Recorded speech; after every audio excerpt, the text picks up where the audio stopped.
Good morning, बच्चों. How's you all? I hope you all are good, fit and fine. Students, today we are going to start the next law of chemical combination, that is law of constant proportion. Okay? So before we could proceed, हम क्या कर लेते हैं, एक बार revise कर लेते हैं जो हमने प्रीवियस क्लास में पढ़ा था, हमारे फर्स्ट लेक्चर में पढ़ा था. Today second lecture of this chapter. Okay, तो हमने पढ़ा था बेटा कि लॉज ऑफ केमिकल कॉम्बिनेशन क्या थे. उसमें दो लॉ थे. पहला था law of conservation of mass. Second law आज हम पढ़ने वाले हैं. ठीक है, law of conservation of mass के अकॉर्डिंग क्या होता है, क्या स्टेटमेंट है उसका, क्या प्रिंसिपल है कि मास can neither be created nor be destroyed in a chemical reaction.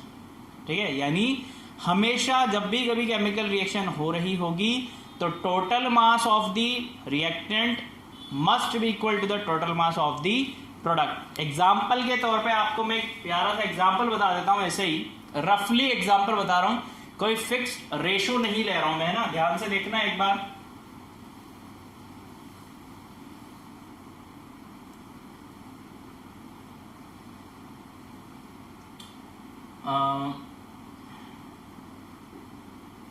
AgNO3 NaCl AgCl plus NaNO3. चलो, अब मुझे क्या करना है, law of conservation of mass prove करना है.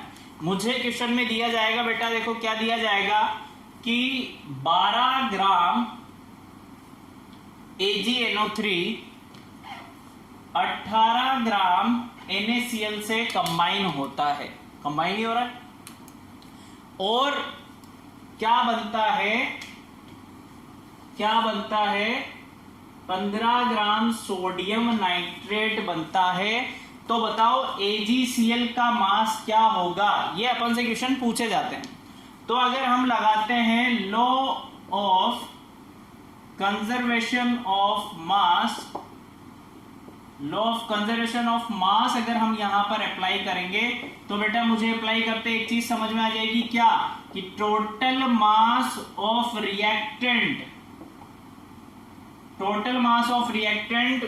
Must be equal to the total mass of the product. Total mass of the product. इतनी बात मुझे समझ में आ गई.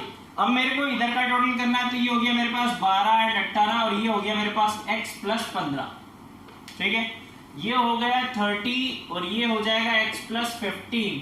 तो यहां से x की वैल्यू मेरे पास आ जाएगी बेटा 30 माइनस 15 मीन्स x बराबर 15 ग्राम. तो मेरे पास जो AgCl का मास निकल के आया बेटा, कितना आया 15 ग्राम. तो यहां पर क्या प्रूव होता है कि 30 ग्राम इधर भी है और 30 ग्राम इधर बन भी रहा है, यानी law of conservation of mass satisfy हो रहा है. बात समझ में आ गई कैसे क्वेश्चन दिया जा सकता है आपको. चलो, बहुत अच्छी बात है, रिवाइज भी कर लिया हमने क्या पढ़ा था. अब आते हैं हम हमारे सेकंड लॉ पे बेटा. चलो आ जाओ. अब लॉ ऑफ कांस्टेंट प्रोपोर्शन, पहली बात तो प्रपोज किसने किया था ये बताते हैं आपको. किसने प्रपोज किया था बेटा, लॉ ऑफ कांस्टेंट प्रोपोर्शन जो दिया गया था वो दिया गया था 1799 में. कब दिया गया था, 1799 में. किसने प्रपोज किया था बेटा, J.L. प्रोस्ट साइंटिस्ट ने सन 1719 में law of constant proportion propose किया. और अकॉर्डिंग टू दिस लॉ क्या था बेटा स्टेटमेंट इसका, कि what ever be the source of compound और elements, what ever be the source of compound from the elements came, कुछ भी सोर्स हो जहां पर से एलिमेंट्स आ रहे हों, बट अगर कंपाउंड बनाते हैं तो उस कंपाउंड में जो एलिमेंट है वो फिक्स होंगे और उन एलिमेंट्स का जो मास रेशो है वो भी हमेशा फिक्स होगा. बात समझ में आ गई, नहीं है बात समझ में? तो एक बार देखो यहां पर मैं लिख देता हूं एक बार, देन हम क्या करेंगे उसे समझ लेंगे बेटा. ठीक है, पहले ये लिखते हैं हम 1779 में, ये वाली लाइन अच्छे से लिख लेते हैं एक बार, जेल प्रोस्ट ने दिया था ये, ठीक है।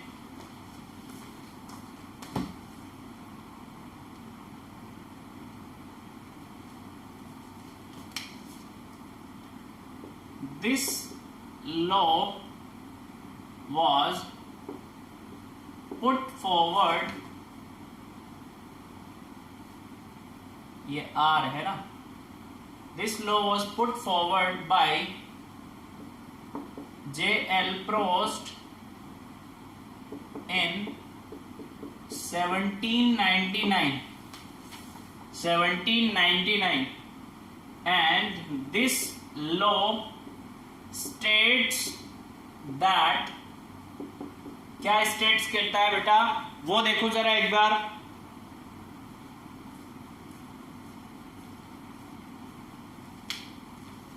a chemical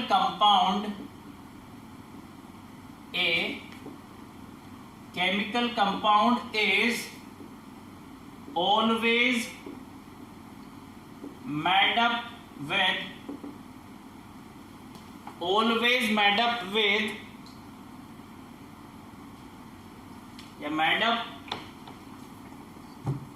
made up of the same elements in the fixed proportion by mass, ठीक है।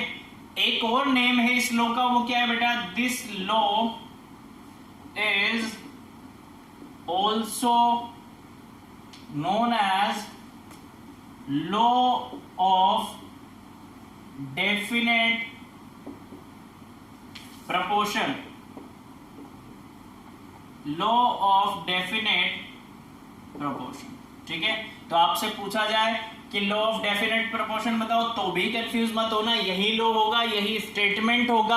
आपसे पूछा जाए लॉ ऑफ कांस्टेंट प्रोपोर्शन बताओ तो भी यही होगा, आप कंफ्यूज मत होना। समझ में आ रही है बात?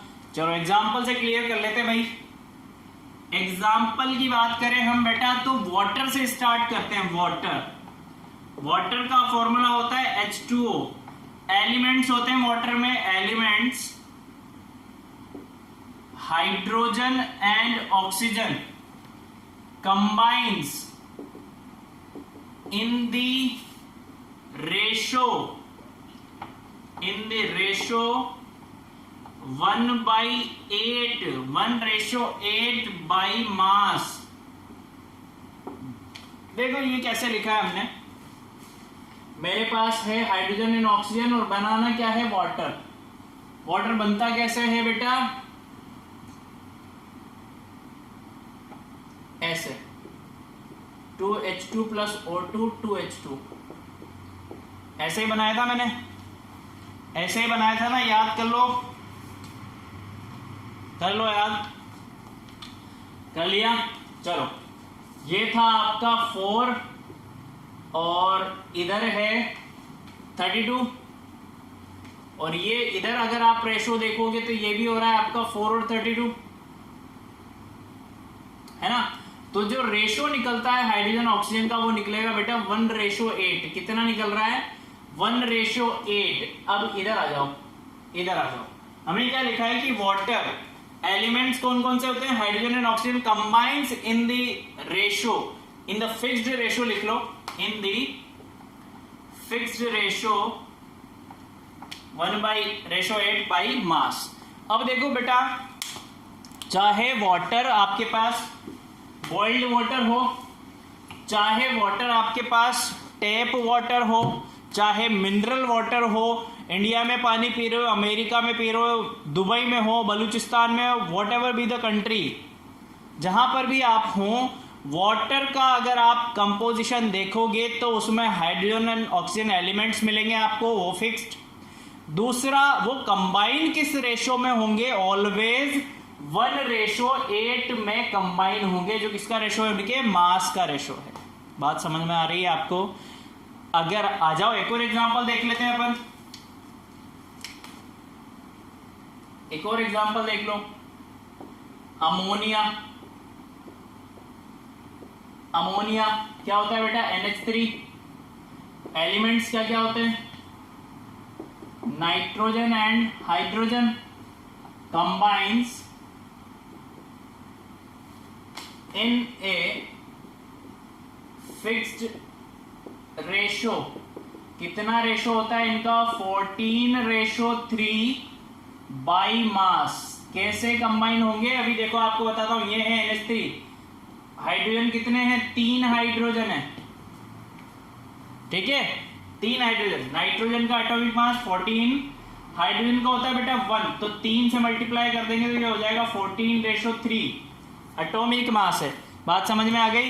तो ऑलवेज अमोनिया चाहे अपने मेरे कोटा में बन रहा हो या गुजरात में अमोनिया का प्रोडक्शन हो रहा हो, ऑलवेज जो कंपाउंड्स है उनको एलिमेंट्स भी फिक्स होंगे, नाइट्रोजन हाइड्रोजन से ही बनेगा, और उनके मास का रेशो भी ऑलवेज फिक्स होगा, जो कितना होगा, 14:3। बहुत सारे एग्जांपल है इससे बेटा। आप चाहे कार्बन डाइऑक्साइड ले लो, इसमें कार्बन एंड ऑक्सीजन का रेशो जब आप देखोगे तो आपको मिलेगा 3:8। कार्बन का रेशो आपको 3:8 ही मिलेगा। क्यों, देखो जरा ध्यान से देखो। कार्बन होता है 12, ऑक्सीजन होता है आपका 32।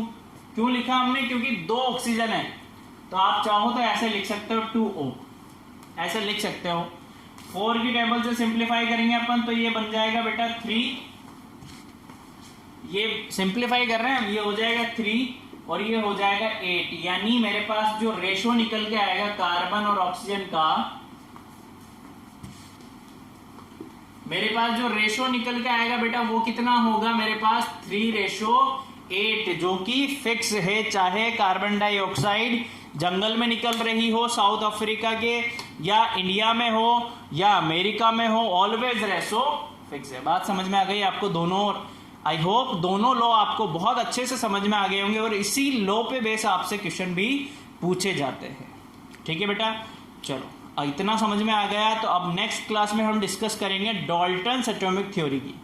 डाल्टन्स ने क्या किया, इन दोनों लॉ को फॉलो करते हुए अपना एक एटॉमिक थ्योरी का मॉडल प्रपोज किया था, वो हम नेक्स्ट क्लास में डिस्कस करेंगे। Okay, thank you so much, keep learning, bye.